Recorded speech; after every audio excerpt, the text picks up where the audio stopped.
Okay, ready for the last talk of the day? Yeah. Okay. I decided after 2 years ago I did a talk here called Hacking UFOlogy 101.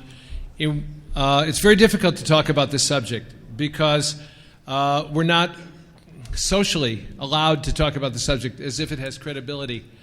And there is so much craziness in the field and so much misinformation and so much disinformation and so much confusion that to clear away the cobwebs and simply look cleanly and clearly at the evidence, at the evolution of the evidence over the years, at the quality of the people that I know who have done the research using FOIA and spending obsessive years in archives uncovering details of communications among the military and the intelligence and so on, and I'll talk more about that in the course of the talk.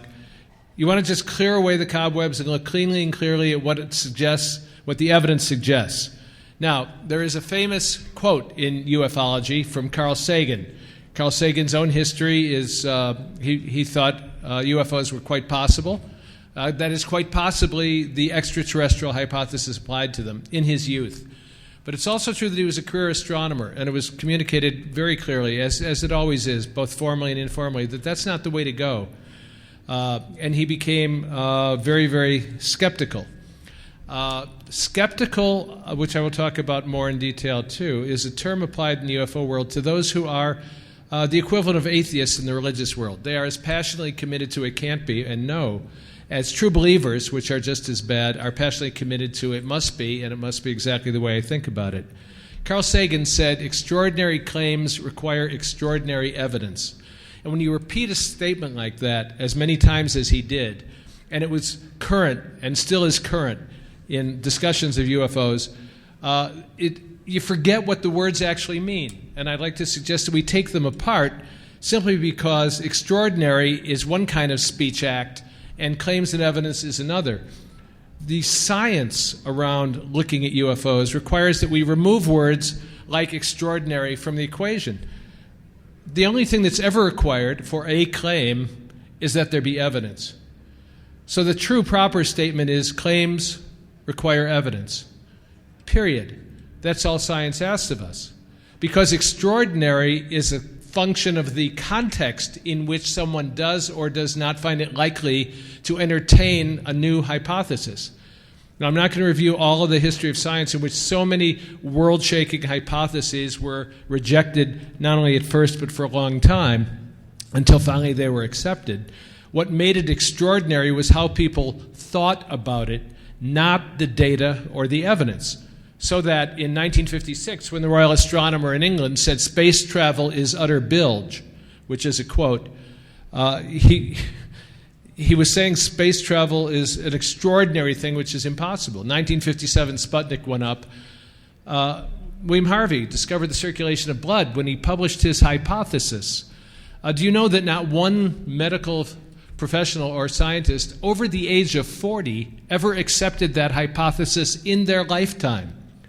It required younger people who had not been socialized to or acculturated to or framed by the impossibility of that being true to simply look at what the data was and see that it was true and then build on it. And that, to me, is the essence of what hacking is about. Hackers, in my understanding from the beginning, and I've been here since 1996, and we'll talk more about that in my talk on Sunday on biohacking, about the qualities of hacking, how they port from one field to another. Hackers don't accept the presuppositions which others would like to lay on them or the obfuscation which they would like to use to make a sane scientific inquiry possible. So I'd like to suggest that we take Hemingway's advice and remove the adjectives. Claims require evidence, period. And what makes a claim extraordinary is contextual, and it usually means it is contrary to the current working consensus or the working hypothesis accepted by more people. E equal MC squared was an extraordinary claim, and it required evidence. It was extraordinary because no one had thought that paradigm-shattering notion before. But once it was thought, it could be tested. And Trinity, the first atomic explosion in New Mexico, provided very non-theoretical, non-computer model sort of evidence that the claim was valid. It ceased to be extraordinary. We have these attitudes about many kinds of what the sociologist Ron Westrom called hidden events. Ron is a sociologist of science at the University of Eastern Michigan, and he has also studied the sociology of ufology for many years. He describes the difficulty that human beings have in communicating or receiving information about anomalies. He mentions an incident which, as it happens, I made the cornerstone of a short story I published called Incident at Wolf Cove, but I had no idea I was making up an incident that had happened in which the wife refused to discuss the experience she and her husband had when they witnessed a UFO, and her silence contributed to the subsequent divorce. People cannot think, cannot speak, cannot entertain notions that are literally unspeakable, unthinkable, and unentertainable. Ron says, hidden events are the kinds of events like child abuse. You know, the history of child abuse as a notion. When people notice the symptoms of battered child syndrome, as we now call it, and tried to articulate them at conferences for doctors, one doctor said, and Ron quoted him, if I thought the kind of people I see in my office were capable of doing this kind of thing, I would leave medicine. That's the kind of reaction you get when something is literally unthinkable. The person who advocated for battered child syndrome said at first he was greeted with incomprehension and silence when he would try to bring it up at conferences. And then only gradually over time did people ask him, not in the sessions in which he mentioned it, but in the hallway afterward, a little more about it and say, you know, I saw symptoms like that. And gradually the tipping point was reached in which the notion that it couldn't happen was overthrown. Part of what we're involved with, trying to grasp here when we talk about UFOs, is why it is so difficult for us to entertain the notion that theoretically and in the abstract we all believe, I think, is true, which is that sentient life is elsewhere in the universe and in the galaxy, and that we are probably, by the odds, not the top of the food chain, and we are not, by our religious precepts, the apple of God's eyes.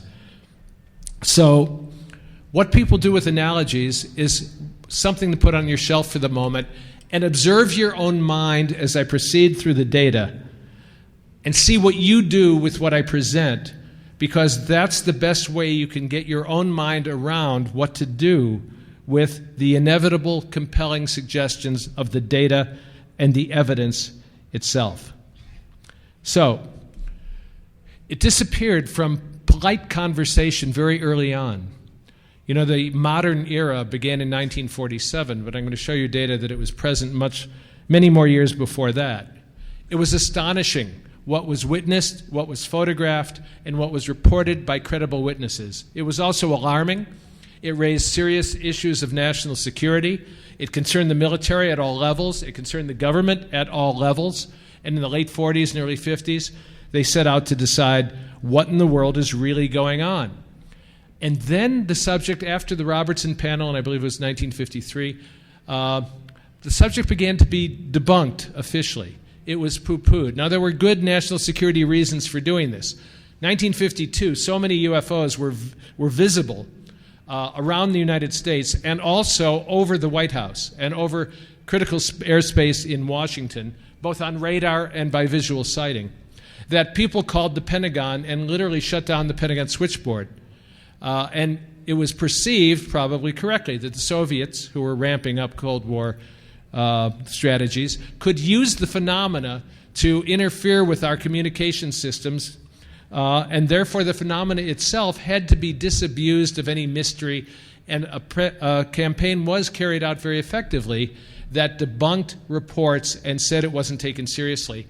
But meanwhile, the reports were sent to very serious people who took them very seriously indeed. And so when Alan Hynek, who became increasingly frustrated with his role as an astronomer to the Project Blue Book and as a consultant, a role which caused a lot of ambivalence for him because he wanted that role and he wanted access, but he perceived as he stayed in the role that he wasn't being given or told about or shown the best cases, that they were going somewhere else. And Blue Book was handling a public relations effort primarily and not a management of the phenomena primarily.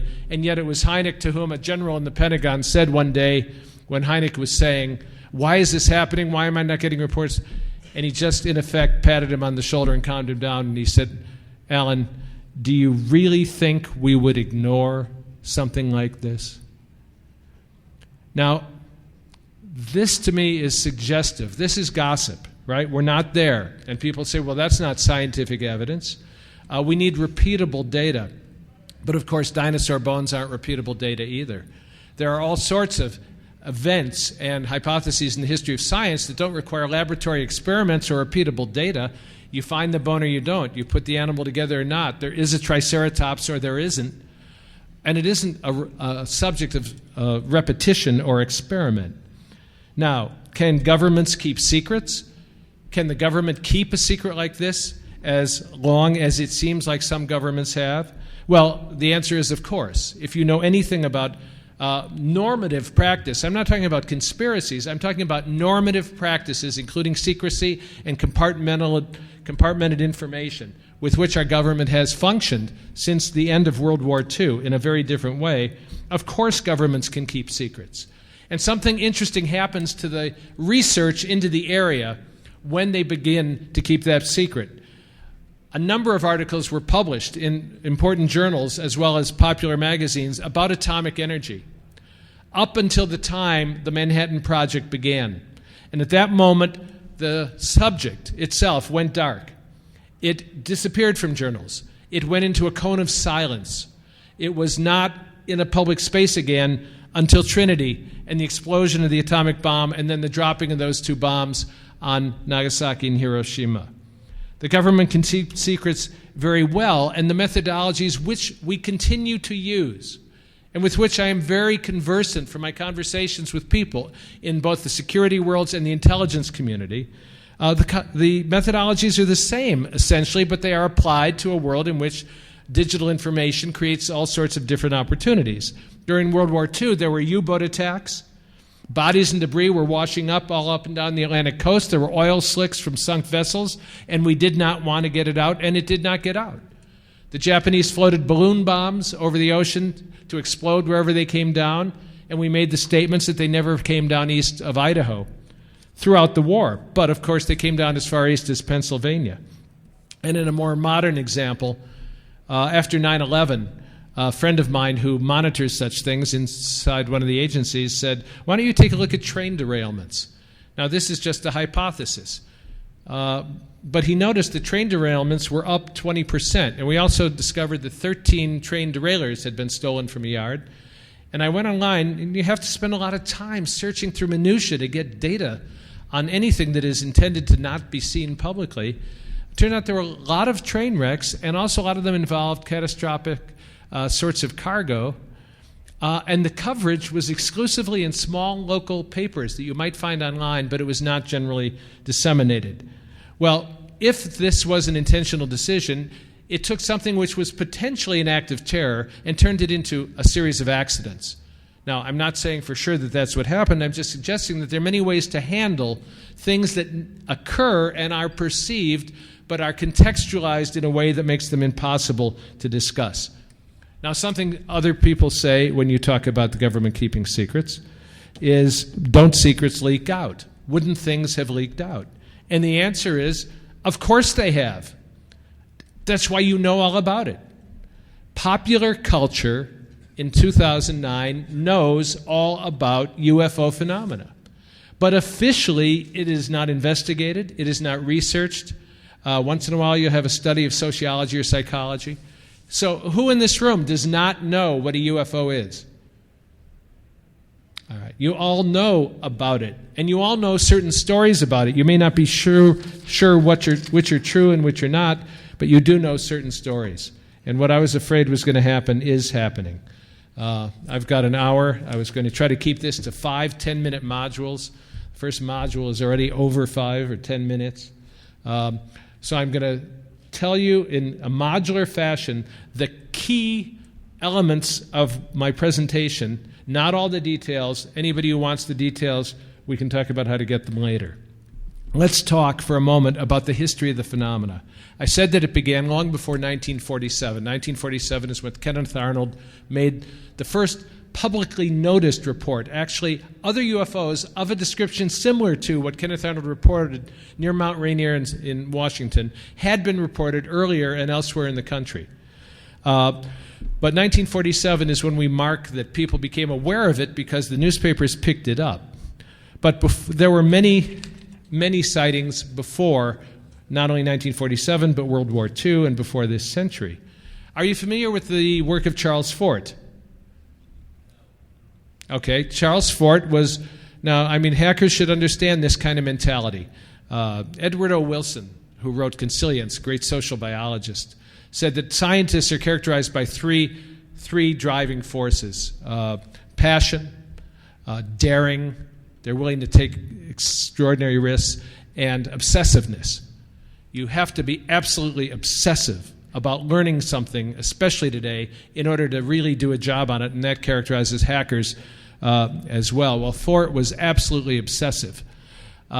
He, through health reversals, came back to this country, had enough money to live, went to the library in New York, early part of the century, and he went through every periodical he could from all over the world, and he took note of all of the anomalous things that were not noted because they literally could not be thought elsewhere, but they were all reported in all of these little isolated sorts of journals and periodicals. And this was in the early part of the century. He lived from 1874 until 1932. And strange objects in the sky were reported in this time with increasing frequency. But each one was treated as if it was a one-time occurrence. And that's one thing I want to emphasize. When you look at the pattern of the evidence, it shows you one thing. If you take each case one by one, then you look at it in a granular way and it shows you something else. But far from being isolated, what Fort discovered in reviewing all of this periodical material from all over the world was that they were not an isolated phenomena at all, but part of a much larger and connected phenomena. He spent hours at the library pursuing this, paging through newspapers and scientific journals. Scientists were refusing to acknowledge that the world was full of phenomena and events that did not fit with their theories, which drove him nuts, the way it drives some of us nuts. Scientific attempts to explain away strange events like UFO sightings were laughably inadequate, and he wrote that their explanations were no less crazy than his ideas. Science is established preposterousness, he declared. Science of today, superstition of tomorrow. Science of tomorrow, superstition of today. But behind the joking, he advanced his clear hypothesis based on the data he found, that sightings of craft-like objects indicated extraterrestrial visits to the Earth. And he also understood humanity's resistance to such a fantastic and threatening notion. Here's a typical event which Jerry Clark talked about. Jerry Clark is a dear friend and a longtime researcher and the author of the UFO Encyclopedia, which is the best single compendium in the field, the UFO Encyclopedia volume, second edition. He was recently awarded the Dinsdale Award for his lifelong work with anomalies as an anomalist. And he recited this story. This is from 1887, an upstate New York newspaper. Someone in a village wrote, "Perhaps I might interest your readers if I should tell of a strange phenomena. I'll rush through it. Sitting at a window, looking out, the forest suddenly sparkled and glistened. I began to look around for the cause, and I can only describe it as between the heavens and the earth at a rapid rate, like silver balls or silver coins, bright and sparkling, rushing through the air, and finally disappearing below the clouds." This is a classic UFO sighting from 1887. And I will refer to later to the RB-47 case, which is the single best documented case of multiple witness and radar traces that we have got, so that when people say, well, show me just one case, the debunkers and the skeptics do not ever talk about the RB-47 case. And I'll give you more details about it. But for a normal human being looking at the data, as Fort did in the early part of the 20th century, the evidence is compelling. The extraterrestrial hypothesis, in other words, we will discover, is the most likely, and what I challenge people to provide, not for identified flying objects, of which 80% of the sightings consist, but for the data and evidence on record, is an alternative hypothesis that when you look at the data and evidence makes as much sense as that one. The way an intelligence analyst at the National Security Agency put it to me, Richard, he said, for a considerable period of time, there has been what he called a cultural intrusion of other intelligent life into the psychosphere of humanity. And for our own political, economic, social, and cultural reasons, we see it and we know it and we discuss it in popular culture as we are here, but we limit our discussion with an official refusal to acknowledge its reality, of which ridicule is the hallmark. This man lectures on deception at the Cryptologic Museum still today, I think, for NSA, and he tells me the three hallmarks of deception are always the same: illusion, misdirection, and ridicule.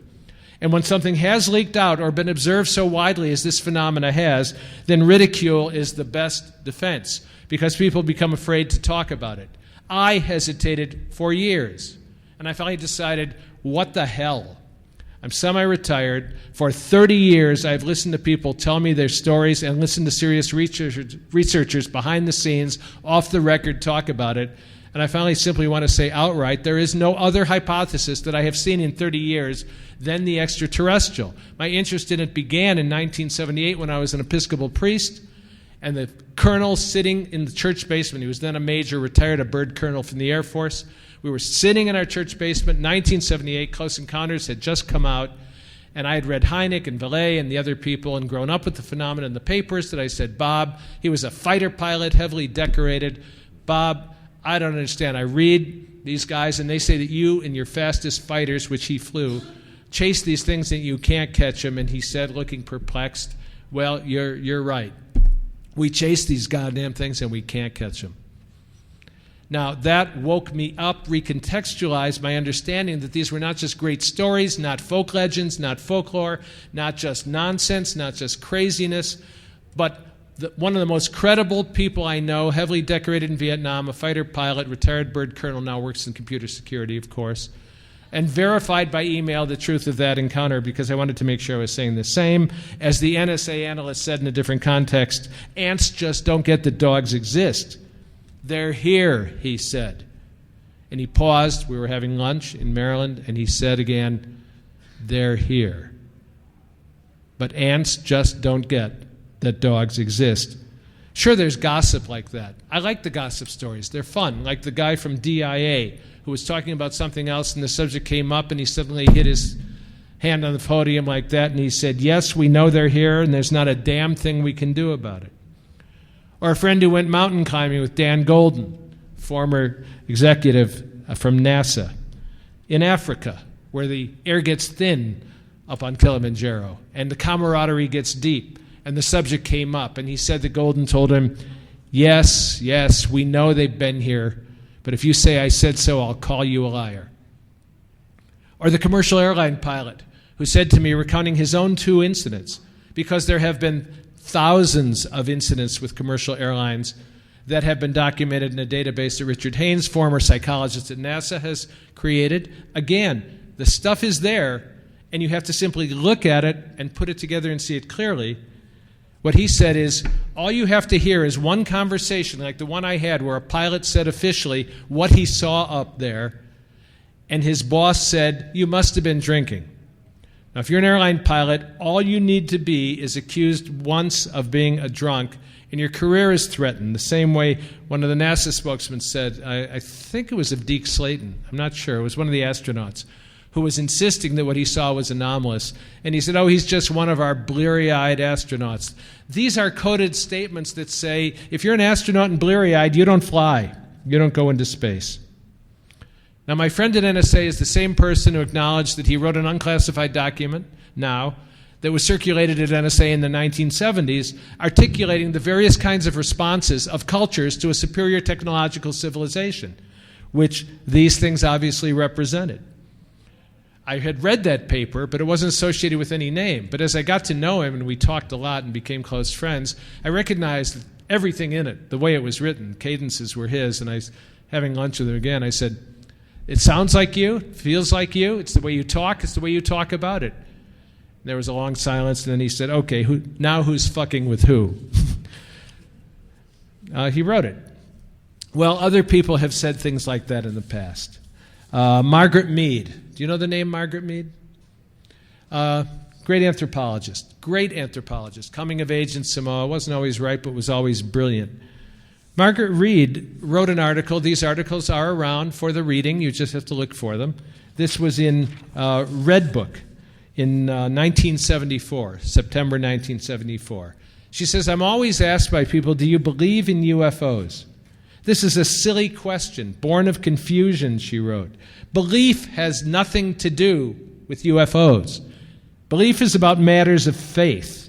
It's not about the kind of knowledge based on a scientific inquiry. And she goes on to say, thousands of sightings, the very same thing in 74, that was said in 54, that is said in 94, that I'm saying in 2009, thousands of sightings have been reported, not only by individuals alone at night, by the spectacle of a shining disk hovering soundlessly over the trees, or apparently coming down, taking off at a great burst of speed, but by pilots who have continually reported sightings, and sometimes several planes have given chase, always unsuccessfully. Occasionally, many people have watched stunned the same UFO event, and she mentions the 1954 Great Wave in Europe, where Aimé Michel, extraordinary researcher and philosopher, using the resources of the French, when the French do it, the Comité report, released not too long ago, about the French investigation into UFOs. Because yes, they're global. And the same phenomenon is reported in the same ways from all over the world, from every country. And as my friend at NSA says, something funny here is not funny everywhere. Something funny for 15 minutes is not funny for 60 years, as it's been documented. And besides, he said the reports agree in the small details. So, 1954, there was a tremendous amount of sightings in France. And in France, the way they investigate is they have a national police force who carry out the investigations according to a self-similar methodology. In other words, they use scientific approaches and verified landing traces, physical effects, multiple witness events, and in many cases, the observance of humanoid creatures, that is, creatures who are generally the same morphology as us, but sometimes smaller, sometimes larger, often seen near the craft, getting onto the craft departing at high speeds. The question, of course, is this all crazy? I mean, watch what your mind is doing with this, because I'm just kind of bulling ahead, kind of straightforwardly, just trying to press all this in there. And what we're talking about is replacing the cornerstone of our philosophical, religious, and societal assumptions about who we are. It would cause us to remythologize our entire history, to wake up and realize that what has happened, as has been so well documented for so many years, has in fact happened. Because it would cause us to question our assumptions. And as we'll see later, I hope, if I can get through this material, that might be one of the reasons why there has been a hesitation to discuss this openly and disclose it. I'm currently engaged, I'm not going to go through all the history, I'm currently engaged in a book project with some of the better researchers. They're all far better than I. They've done this for decades. Professors, scientists, Jerry Clark, I mentioned, who wrote the UFO Encyclopedia, Brad Sparks, Mike Swords, Richard Hall, who was the director of NICAP and recently died, unfortunately. I spent time with him about 6 months before he died, sitting in his house near Washington, D.C., because I visited all of these people in an attempt to say, look, I've looked at this for 30 years, and I want to know from you, the best minds who have looked at it, the most sober and sane, who tolerate no nonsense, who won't entertain the silliness of the UFO world, the subculture. I want to know what you think now. And from each one of them came the same kinds of reflections that I'm giving you now. Mike Swords wrote an article. He was a professor at Western Michigan, retired now, and he's the main author of our book. The book looks at the response of the government from the 40s, 50s, and 60s, not only in this country, but chapters dedicated to Australia, to England, to France, to Spain, and to other countries where it has also been investigated by serious researchers. And Mike said, why is it that when anybody takes the best cases, the best evidence, as we do, look at Jim McDonald's extraordinary work when he tried to push the scientific establishment into taking it seriously. There are other compendiums, Lauren Gross, who year by year documented in the most painstaking way the phenomena and the reports. He said, why is it that we're still asking the same questions? Why are we still stuck on zero? Why are we right where we were in 74 or 64 or 84. And they asked the same questions again and again because the phenomena manifested itself in ways that was easily detectable. What kinds of things did people say when the phenomena showed up? What are the reports? What kinds of attributes of these dynamic aerial objects are consistently reported? Electromagnetic effects. With effects on electrical currents, especially in vehicles, you know how cars stop and then start again. You know how lights flicker and then go out.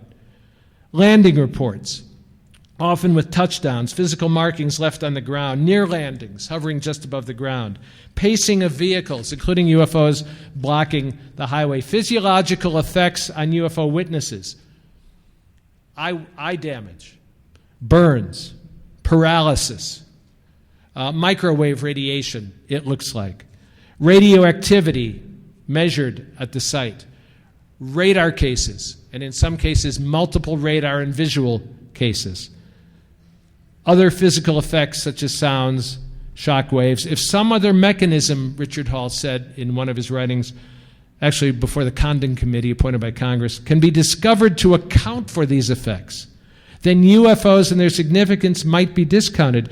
But if these effects fairly commonly associated with and possibly caused by them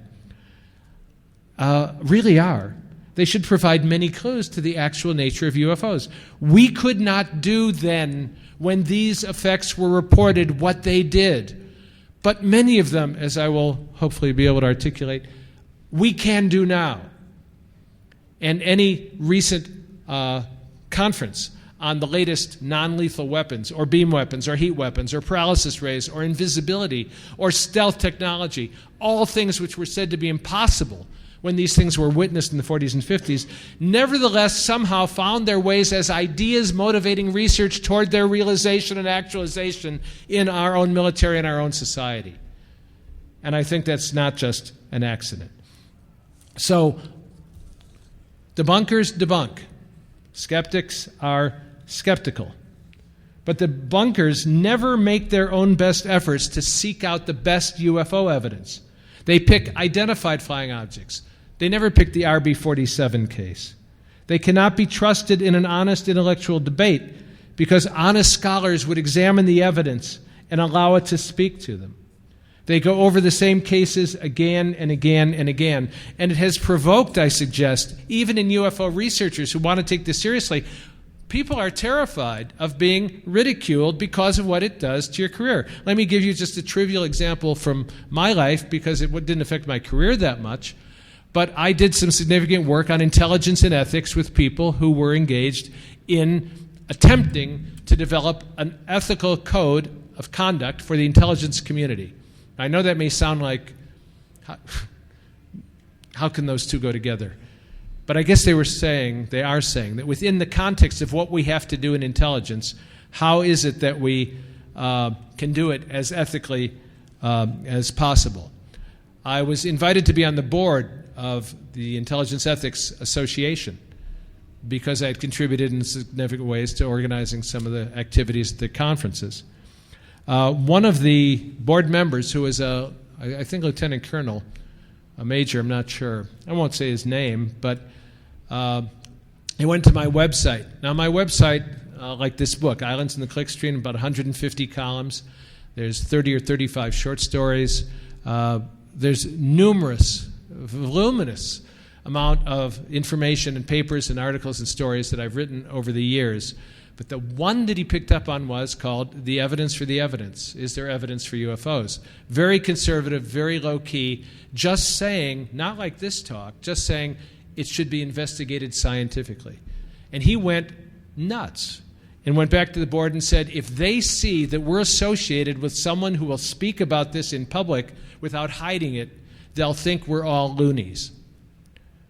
Now, you can say, how outrageous. But as a result, one of the board members called and said, it's really very basic. Take everything you said about UFOs off your website and don't mention it in public again, and we'd be glad to have you on the board. It was kind of like when I was asked if I would like to do consulting at considerable remuneration for Aramco in Saudi Arabia. And then I got a call back, and he said, you were in Israel. You say so on your website that you worked for Microsoft in Israel, and you've You've worked with Jews, and what we'd like you to do is remove every reference to Israel and Jews from everything on your website, and then you can come to Saudi Arabia and work here. And I said, no, I'm not going to do that either. So in neither case, I didn't go onto the board, and I skipped the job in Saudi Arabia. Ridicule is powerful. The threat, because it still pisses me off, right? That the little colonel, and of course he is a little guy, would be so terrified of suggesting that you investigate something scientifically that people will think he is a loony if he is associated with someone who does it. Okay, so what kinds of evidence do we have? We have some photographs that seem legitimate. We know that gun camera photographs were taken by jets scrambled to pursue UFOs. We had films, Tree Mountain film, Utah film, other films, that could not have easily been faked. My friend Jeff Sanyo, who does engineering for Quad Graphics and analyzes UFO photos and films, said either people all over the world are using the most sophisticated photo manipulation devices far beyond Photoshop, or people are photographing and sending me examples of the same things. One of the famous ones was taken in 1952, I think, by Paul Trent in McMinnville, Oregon. You can go on the web and look at these. You can look at Paul Kimball's top 10 UFO sightings and just look at those as a place to start. And the UFO that he photographed in the sky above his farm near McMinnville is identical to one that was photographed at the same time, roughly, in Rouen, France. They're real photos. But we also have things that show up often years later. Wilbur Smith was a Canadian minister who made the statement, which was subsequently quoted, that yes, UFOs are real. Early on, this is, 50s. Yes, they are real, and they are at the highest classification of secrecy in the U.S. government. Now, how did he know about that? Well, we found a memo. This is the kind of work the researchers do. This is Robert Sarbacher, who was a prominent industrialist working with Vannevar Bush, whose name comes up in this context a lot. And he was interviewed. Here's a transcript found in Wilbur Smith's own handwriting in his personal files and not made public until the 1980s when it was discovered. Smith, the Canadian minister, said, "I'm doing work on the collapse of the Earth's magnetic field as a source of energy. I think our work may have some bearing on flying saucers. What do you want to know?" Smith said, "I've read Frank Scully's book on the saucers. I'd like to know how much is true." The facts reported in the book, said Sarbacher, are substantially correct. Then the saucers exist? Yes, they exist. Do they operate, as Scully suggests, on magnetic principles? We have not been able to duplicate their performance. So they do come from some other planet? All we know is we didn't make them, and it's pretty certain they didn't originate on the Earth. I understand the whole subject of saucers is classified. Yes, it is classified 2 points higher than the H-bomb. In fact, it is the most highly classified subject, he said, in the U.S. government at the present time. One of the questions, there's more on that, one of the questions you want to ask, the memo exists. Now, I'm just giving you tidbits of the documentation unearthed from archives and from serious research that suggests conversations like that taking place. Why is it not out here? We investigate snail darters. We look at hamsters and their reproductive habits. We pick the smallest and most arcane sorts of areas as suitable for research. And yet something as momentous as this, why isn't it out here? Well, one of the answers may be that it's in there. That of course, as the general said to Hynek, do you think we're going to ignore something as important as this? Of course it hasn't been ignored, but it's been treated differently than an object of simple scientific experimentation or investigation. I am so sorry, I only have 20 minutes to go. So much stuff. Science and engineers who made reports. New York Times, 52. Life magazine, 52. typical by the hundreds. Middletown, Pennsylvania, several round and silver saucers and cigar-shaped objects reported flying high over Jersey Shore, said an Air Force officer. Captain Lloyd of the Olmsted Air Force has said Army Captain Harold Herman and his wife reported seeing a round silver saucer-like object flying fast across the sky. They were reported, New York Times, until it was shut down, until they stopped being reported except in silly ways by the National Enquirer. One of my favorite headlines was, "Space aliens drained my blood and replaced it with a yellow viscous fluid." And you see that on the supermarket enough. Now, I hope I have time to get to that. I've mentioned before where the National Enquirer likely came from. And I have quotes from, say, Fletcher Prouty on how the CIA financed various kinds of alternative activities by making sure funds moved to them covertly. It would blow people's minds to know the normal organizational structures which have worked hand in glove with the CIA over the years. I was once sitting with the CEO of a major insurance company and talking somewhat in this vein about intelligence. And he said, well, you know, we have offices in most of the capitals of the world. He said, we always had somebody down the hall.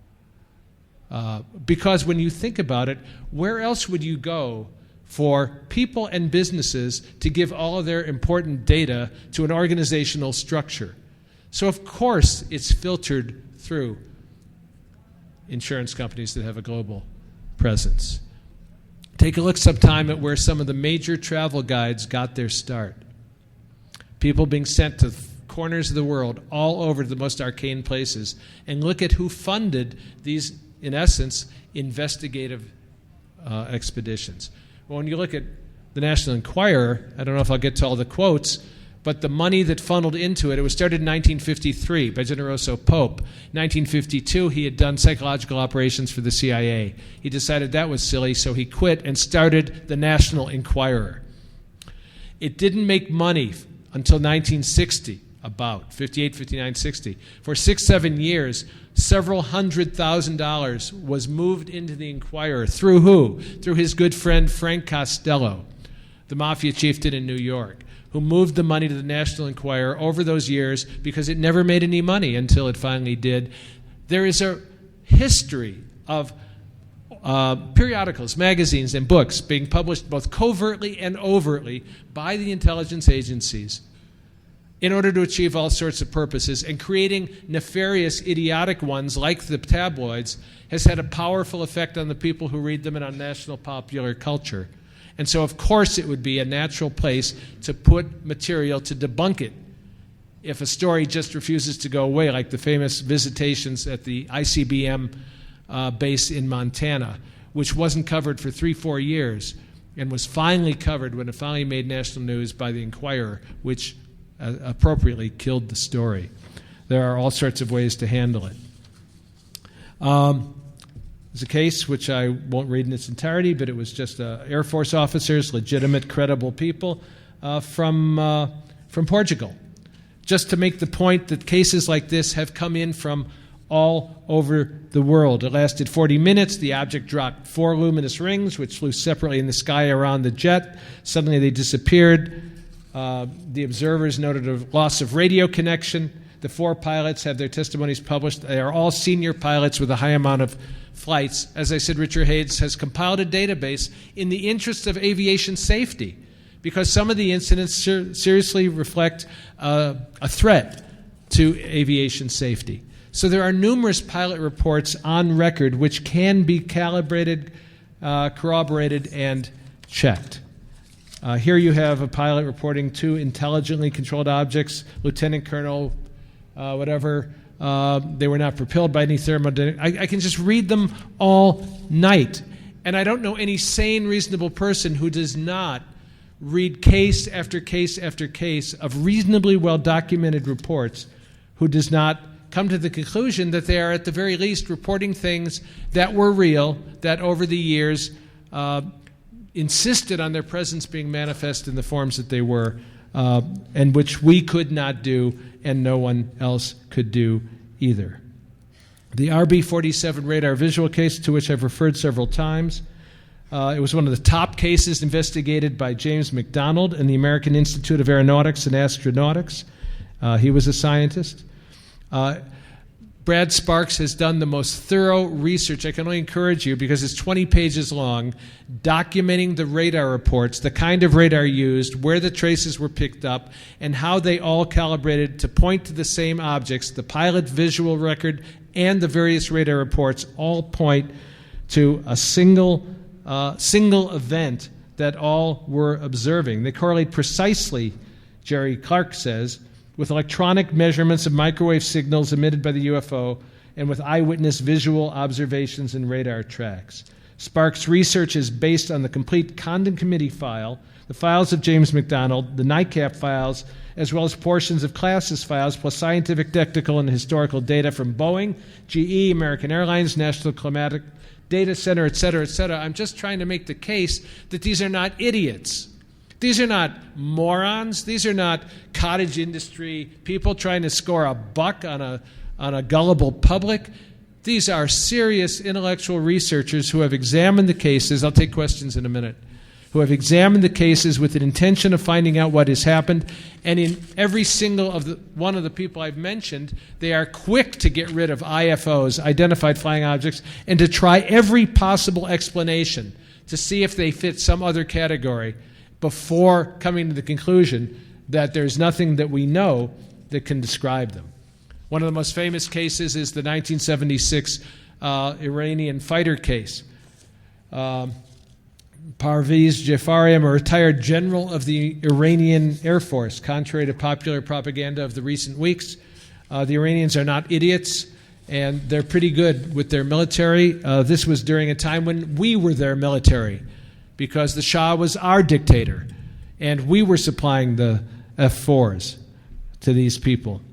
I'm not going to read the whole case. I encourage you to read it. It's not hidden or secret. Why? Because a DIA, Defense Intelligence Agency report, happened to find its way into the public, and the DIA report describes the incident exactly as this general at a subsequent press conference not long ago in Washington described it, because it was significant in that when the fighter jet locked its radar and armed its weapons aimed at the UFO, it was immediately shut down. Its armaments were disarmed in the same way that another friend, Robert Hastings, has looked for 30 years at the numerous incidents over nuclear installations and Air Force missile bases, and in one case has numerous people testifying to the fact that the codes were tampered with and the ability of the missiles to fly was shut down. Well, this came from DIA.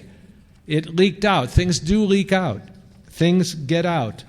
And these boxes are checked, confirmed by other sources, value of information. They had a choice of not at all, low, medium, and high, because they interviewed the pilots. We do go in and we do interview people afterward, and we investigate what they say, and we document what they say. It's just not in the public domain. So there are numerous cases, and I'm going to skip through all this. And I named some of the physical effects that they have that were denied as possible because they were, just not possible then. A book called Unconventional Flying Objects from Paul H. Hill, very illuminating as an attempt to understand the physical effects from the point of view of modern physics. Paul worked at NASA for many years. He became a kind of terminal for stories within NASA. The official position of NASA is that they don't exist. Although one person did say to me when I was querying him about something, he said, and besides, Mr. Thieme, we don't determine when they show up. They're not in our control. Well, Paul worked there and had his own sightings and began to experiment with means of propelling discs to see if he could imitate everything that had been observed and understand it within the limited constraints of our physics, and compiled this information on the proviso ordered by NASA to say nothing during his lifetime, but he wrote the book, and his daughter Julie published it posthumously. And in it, he describes the effects of the plasma. For example, the changes of color, which have been observed varying times during the day or night, depending on what is seen, ultraviolet, blue, green, yellow, orange, red, and infrared. All UFO colors stem from energetic ionizing radiation or radiations generated by the UFO, which ionize the air. Of all the visible colors, red and orange correspond to the least energy. Again, no fool. According to the color chart, blue requires relatively high activation energy. Blue, white, and blue-white are the common colors observed during high-power operation. The blue of the high-power maneuver or high-speed operation corresponds to the strong radiation peaks of nitrogen, which he will discuss next. A blend of all the colors tends to white, but with blues predominant, it goes to blue-white, as in an electric arc. There's no mystery, he says, about what's causing this. It's a plasma. It's a plasma. There were plasmas around the UFO because of its propulsion system, which ionized the air around it and which changed colors predictably in accordance with the physical laws which we know as an indication of the intensity of the energy. Couldn't publish it. His daughter had to bring it out posthumously. And his daughter says, he was afraid. He was afraid. I'll go ahead and say it now because he's dead. The main agency he was fearful of was the DIA, where it got to the point where he told me never to say that acronym in front of anyone or repeat it. But now that he's gone, and I've mentioned it to other people, I can say it. No one has ever seriously criticized his physics within the constraints of our understanding of physics and what it is. My dad did describe his sightings, she told me, especially the one with 4 vehicles, the first sighting he talks about. He went to report it to the Air Force. Blue Book was in effect, and they dismissed him. He said, I work at NASA, checked my credentials, and then they paid attention to him. But at NASA, he was forbidden to talk about it, and some people blacklisted him, and he was excluded from projects. They thought he was a loony. They thought he was an oddball or a renegade. As her saying it, the little major said, we don't want to be thought of as loonies if we're associated with Richard. Why was he told not to talk about it, I asked her. It was official policy that they didn't exist. His boss specifically said, just don't talk about it. All right. I don't know how many people have told me things like that over time. This is why I finally got to the point after 30 years of listening to people in the silence of the office, the confessional when I was a priest, and subsequently in the intelligence community and security world of detailed reports.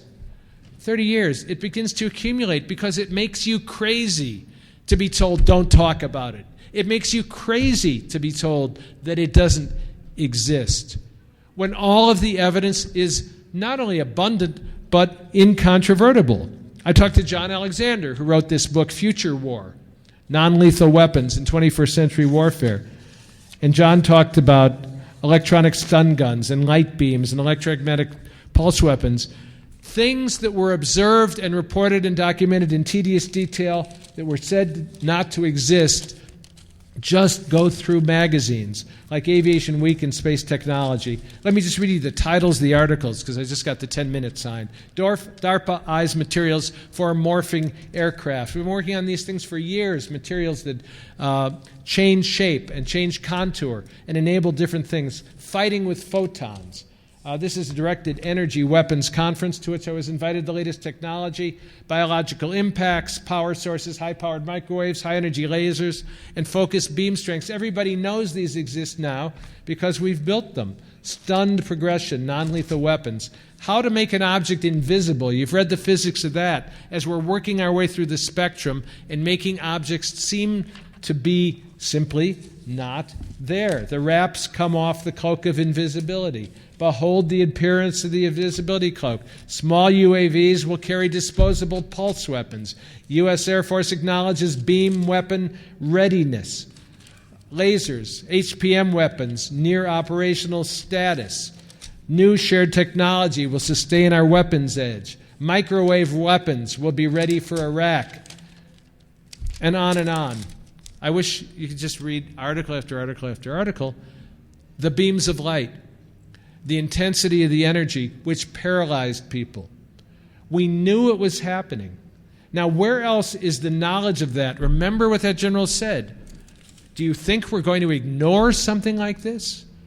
So you get stories like the man who told me that he was given material to analyze. What is this alloy, and how can it be made? And he looked at it. I mean, he did a full, thorough analysis. And he went back and he said, where did you get this? And they said, it's Russian. And he said, bullshit. The Russians can't make this. We can't make this. I don't know anybody who could make this. Leaned forward and said, I said it's Russian. And this is how it's managed. The material on which we have been doing research has sometimes been fed through the appropriate channels to the people who do the research. How else would you do it? I do it exactly that way. Unfortunately, there are cases where the qualities of experience have a characteristic called strangeness, where people feel as if they're entering a cone of silence, where they don't hear birds sing or insects chirp, as if space-time itself is distorted. But what is space-time?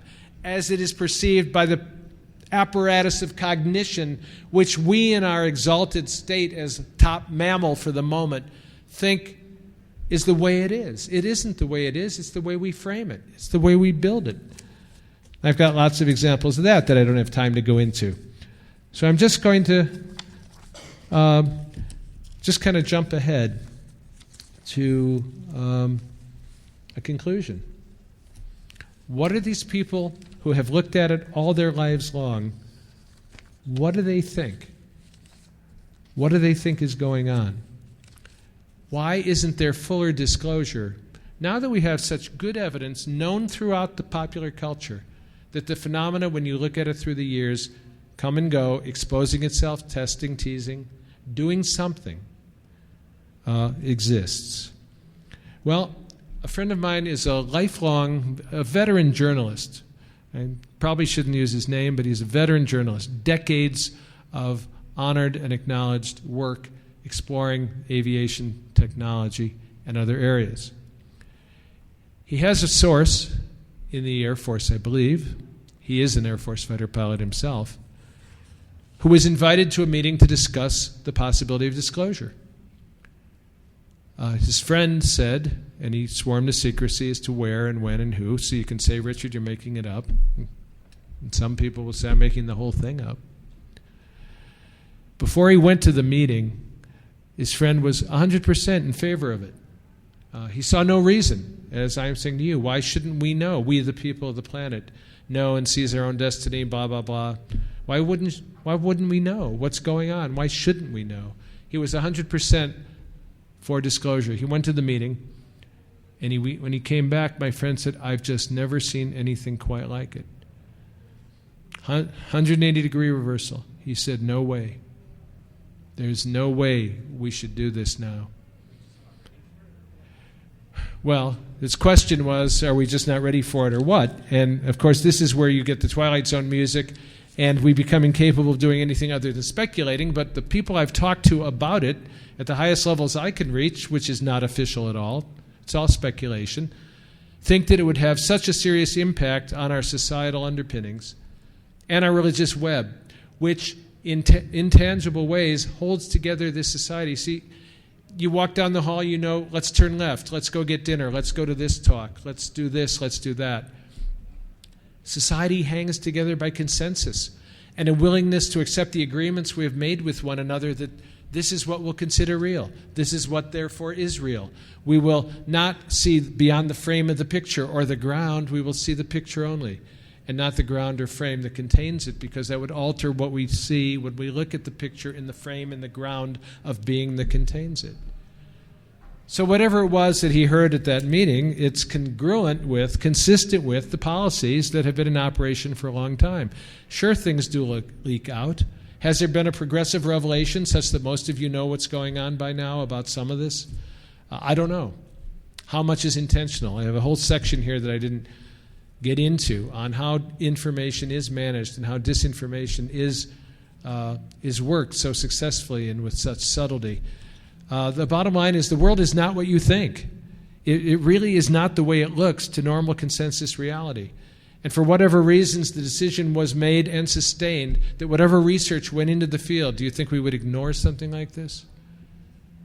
Went dark, like the atom bomb went dark, and more work and research than ever has gone dark since World War II and is funded covertly, at the very least, for dual use.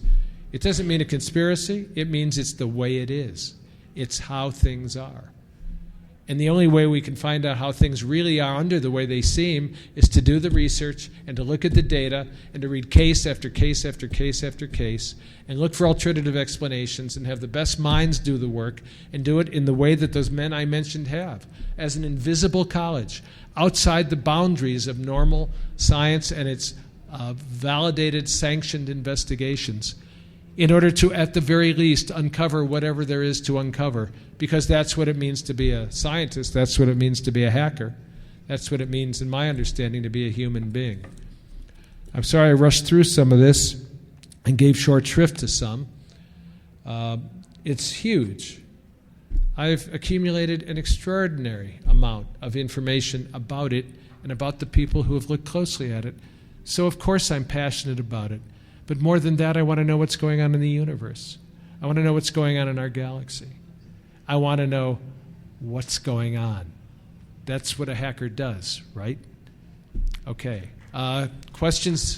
Thank you. I should say before I forget, I have a few copies left of my collection of nonfiction. I'm going to make a special offer today. They're $20 and I'll sign them. They're collections of the nonfiction that indicated how my thinking got in the directions it did. But if anyone wants one here at this conference, I have a collection of short stories. Why did I start writing fiction? We have a little time because it's the last session. I started writing fiction because friends in the intelligence community, yes? Unfortunately, we have to end on time. I just got a note. Okay. I'm sorry. Okay. Let me finish the paragraph. It's a long paragraph. Friends in the intelligence community and my friend, the journalist, said, you can't talk about what you know in nonfiction. You will be ridiculed and dismissed. So write fiction. So I published over 30 stories in the last couple of years. They're going to be brought out next year in a collection called Mind Games. My favorite response was from an NSA guy who called up when he read Zero Day Roswell, and he said, 95% of this story is not fiction, but the key to the code is knowing which 95%. At any rate, these, I've got a few left. These are for sale for $20, with the other book sent to you if you give me your contact information at no additional cost as soon as it comes out.